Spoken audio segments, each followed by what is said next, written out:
Za Evropo, ki ohranja naš način življenja, našo tradicijo in našo kulturo. Za Evropo, ki zagotavlja dostojne pokojnine in socialno zaščito starejših. Za Evropo, ki postavlja mlade na prvo mesto, jim omogoča razvoj vseh njihovih potencialov in hitrejšo osamosvojitev. Za varnost. Za Evropo, ki je sposobna svoje državljane braniti in varovati.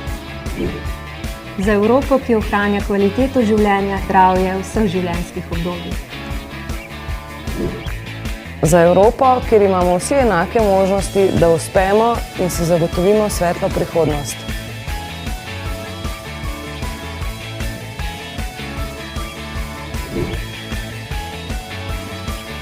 Skupaj smo močnejši, zato pojdite 9. junija na evropske volitve in obkrožite številko 2.